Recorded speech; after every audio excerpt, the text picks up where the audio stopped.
What about the termite inspection? Who pays for that and how is that handled? So in Southern California, termites are just kind of a way of life. Almost all properties do have some extent of termite infestation or damage. So what we do is we have a licensed termite inspector come out, take a look at the property, and issue a report that shows us what the extent of the damage is.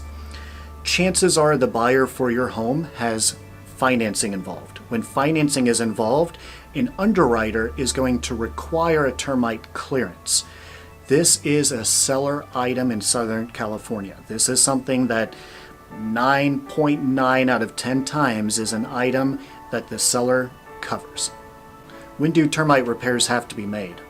So the short answer is we actually need the clearance so that the underwriter can approve it and the buyer's loan can go through. That's something that's required at least a week before closing.